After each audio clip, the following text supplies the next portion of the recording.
Maka di sini dikatakan, man 'amila shalihan min dzakarin aw untha wa huwa mu'minun falanuhyiyannahu hayatan thayyibah wa lanajziyannahum ajrahum bi ahsani ma kanu ya'malun.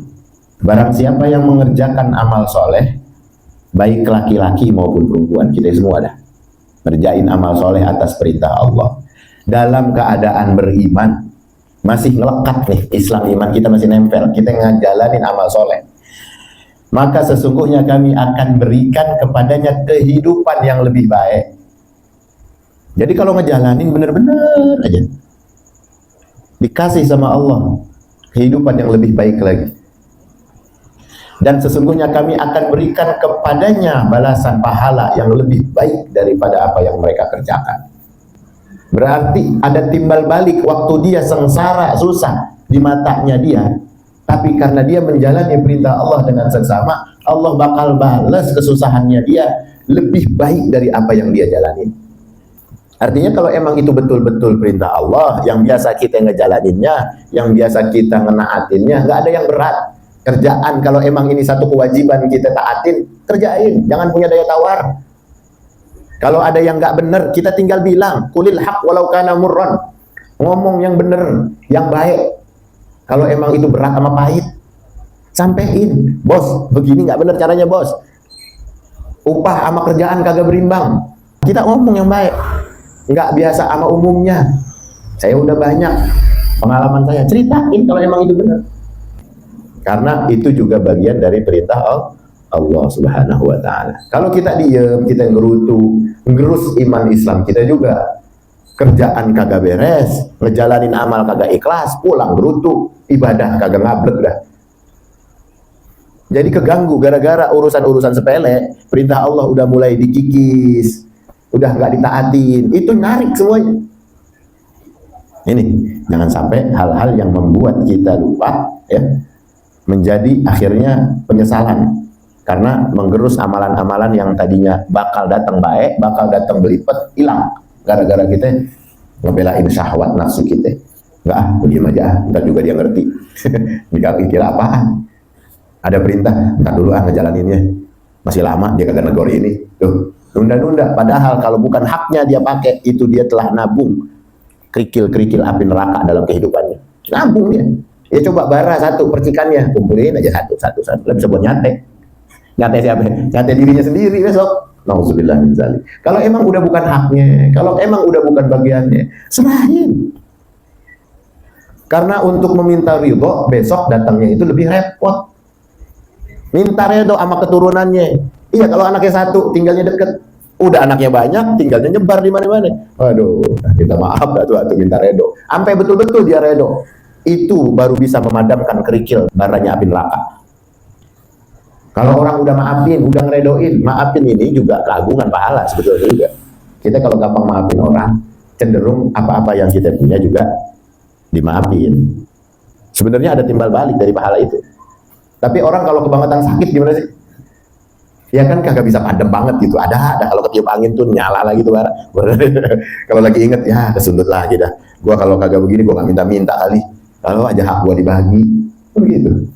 Kalau ada bagian dia betul-betul diberikan, nggak bakal anaknya jadi kere, nggak bakal jadi turunannya terlunta-lunta, hijrah ke sono kemari, kerjaan ke sono kemari nyari, sampai bingung.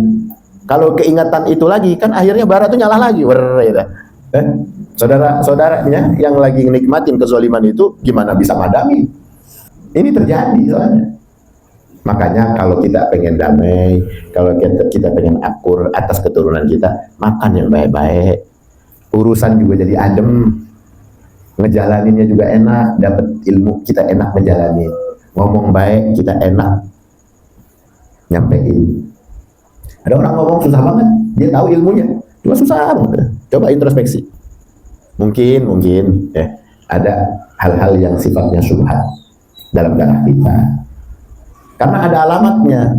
Orang kalau mau tahu alamatnya baik apa kagak, itu dilihat dari amalannya. Kalau emang amalannya banyakan jeleknya, ya gimana coba? Mau berupaya lebih baik dan manfaat, gimana coba? Udah kebanyakan banget makanan haram, makanan subhan, dengar nasihat, lewat aja kuping kanan kuping kiri. Ada yang bilangin pura-pura nggak dengar.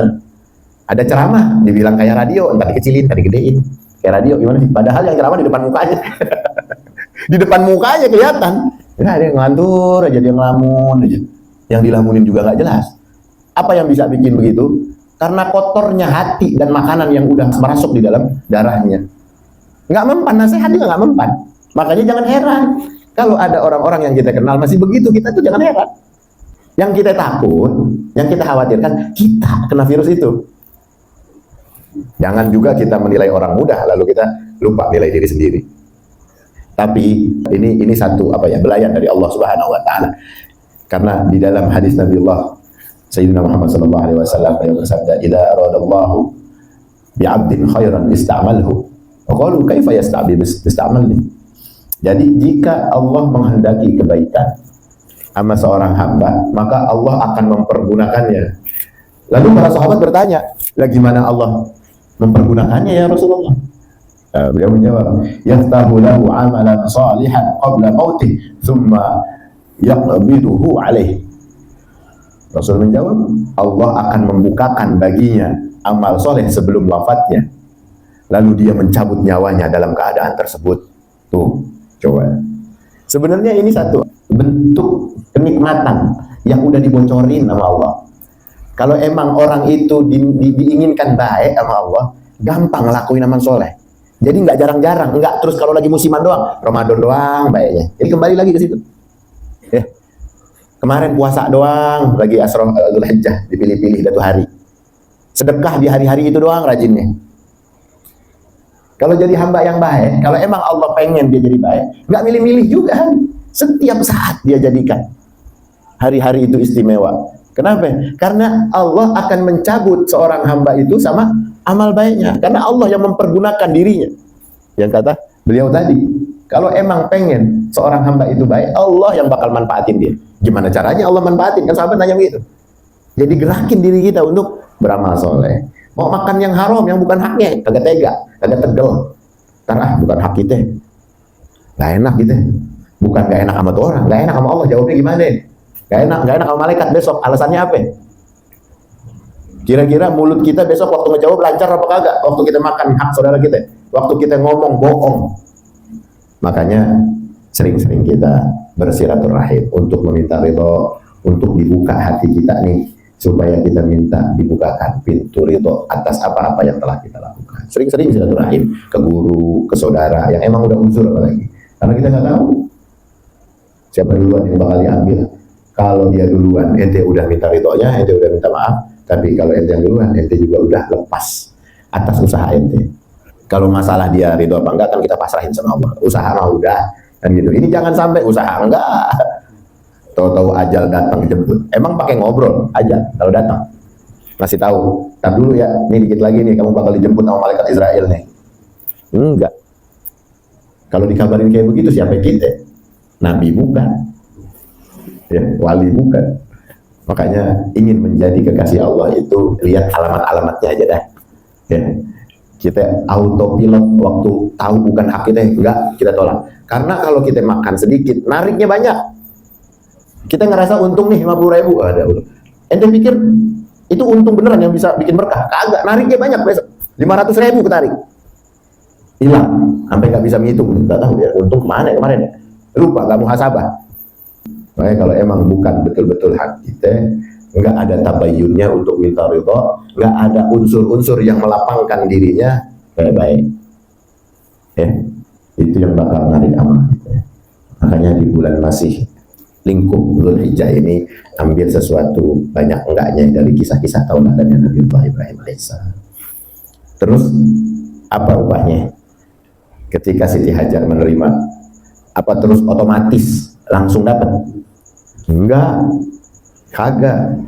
Dari riwayatnya Safa Marwah apa?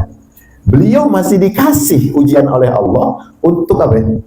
Untuk berusaha sebelum memancarnya sumber mata air Zam-Zam. Enggak langsung ujuk-ujuk keluar, ya Allah minta blok keluar gitu. Enggak. Masih naik ke atas bukit, ondar-andiran karena kebingungan, anaknya nangis, Nabi Allah Ismail kala itu masih bayi. Masih dikasih sama Allah beratnya perjuangan, walaupun beliau yakin Allah nggak bakal nantarin, betul nggak? Kan yakin tuh. Tapi masih disuruh mondar-mandir, lari. Baru setelah itu, ketika gong puncaknya, Allah berikan mukjizat yang mana air sumber itu tidak akan kering selamanya. Bayangin. Dan air itu mengandung kebarokahan yang luar biasa, yang diteliti. Abruz zaman, sepanjang zaman itu memiliki satu khasiat yang luar biasa. Dulu sama sekarang sama entar, tetap Zam-Zam adalah air terbaik di atas muka bumi sesuai hadis Nabi Allah Muhammad sallallahu alaihi wasallam. Jadi enggak ujuk-ujuk. Makanya waktu naatin perintah Allah, jalanin dengan seksama. Kalau masih berat, lakukan aja. Nanti keberkahan yang ente nggak sangka-sangka diabadikan sama Allah. Apa itu? Anak jadi pada berkah, rizki jadi melimpah. Yang nggak bisa diajak maksiat itu rizki. Bayangin, gara-gara kita taat sampai kita betul-betul ngejalanin perintah Allah itu seksama, nggak merubah kita punya konsep iman nih, prinsip yang kita jaga. Ambil pelajarannya Siti Hajar. Taat bukan sekedar taat, patuh, yakin. Bukan sekedar itu doang, jalaninnya berat. Tapi emang pakai begitu? Iyalah, nggak mungkin sorga dapat apa dengan harga yang murah. Enggak. Dengan harga yang tinggi, kualitas itu bisa kita dapat. Kalau cuma nyemplung ke dalam keberuntungan mah gampang. Tapi pingin kualitas itu bisa menjadi warisan 7 turunan, bahkan selebihnya. Untuk amal jariah kita. Berarti PR kita ketika ngejalanin tulus walaupun itu berat. Bener-bener. Orang mau kata apa, jalanin aja. Apalagi kalau udah sampai dalam diri kita ada nilai kesabaran yang nikmat. Apa? Tahu nggak kesabaran yang nikmat itu apa? Orang kan ada yang bilang sabar itu berat. Enggak, sabar itu nikmat kalau tahu apa? Ilmunya. Makanya orang kalau ngerasa pengen gampang nyenengin dirinya, taat aja dulu sama Allah. Baru ucapan bener itu sinkron sama amal. Orang kalau sering beramal, kerja, nggak ada yang ngupain, ya tanpa pamrih, buat warga, buat guru, buat siapapun. Waktu ngomongin baik, itu sinkron namanya. Insya Allah ya Rob, jadi kaya, dia jadi kaya. Beruntung bisa besok bayar utang, gampang melunasin utang orang, jangankan utang diri kita, utang orang kita lunasin. Waktu kita ngejalanin amal baik, ngomong doa dengan keyakinan yang benar, sinkron. Ini ngamal baik nggak pernah. Sok-sokan mau ngomong dengan aura positif, ya Allah jadi kaya, kagak sinkron lah. Jadi amal baik sama harapan baik itu bareng, berjalan serentak bersama. Pengen jadi kekasih Allah, tiru amalannya kekasih Allah. Pengen dipandang bener, pengen dipandang jadi anak majlis, jalanin nasihat guru. Kan begitu. Ikhlasin hati kita. Nah, ini maksudnya supaya apa? Supaya hasilnya kelak itu terbukti dari kejujuran kata-kata kita, sikap kita, keyakinan kita. Nggak ada terlambat, nggak ada terlambat. Nabi Ibrahim itu umurnya udah sepuh, baru punya Nabiullah Ismail, dikasih keistimewaan menjadi Abul Anbiya, babanya para nabi. Karena kesabarannya. Coba itu sabar sampai 90 lebih baru punya anak. Udah aki-aki. Diuji, bukannya nggak diuji, masih diuji sama Allah. Nih, Masya Allah, luar biasanya. Nah, kita ambil tauladan itu. Ini masih di dalam bulan-bulan mulianya. Kalau kita mau tidur, kita ingat tuh sama kisah Nabi Ibrahim. Di dalam bulan ini, menjadi hamparan saksi ketauladanan beliau. Biar hidup kita gak sia-sia. Minimal banget dah ada amal soleh yang kecatat gara-gara kita belajar. Kemarin, bulan-bulan, tahun-tahun kemarin, coba Zulhijjah tahun kemarin, ada perenungan kayak begini. Gak ada, sekarang renungin. Diganti tuh yang kemarin pada Alfa. Itu caranya kita, konsep untuk menjadi orang yang dalam kata-kata nggak ada terlambat. Kenapa? Karena ngejalanin semua apa yang dia tahu dengan seksama dan tulus. Diganti sama Allah yang jelek-jelek dulu tuh, yang katanya dulu bulan kemarin dulu, bulan Zulhijjah kemarin banyak maksiatnya. Ya sekarang kita ganti. Kalau tulus benar-benar karena Allah ngejalaninnya dengan cinta, Allah yang merubah masa lalu buruk kita dengan kebaikan-kebaikan. Nah, mudah-mudahan ada manfaatnya, lebih kurangnya menjadikan kita perubahan-perubahan ini lebih cinta lagi sama syariat Allah, lebih saksama lagi dalam menjalankan perintahnya, lebih ikhlas lagi dalam beramal soleh, supaya apa yang kita yakini amal soleh ini tergerak dasarnya atas Allah Subhanahu wa ta'ala. Amin, amin ya rabbal alamin.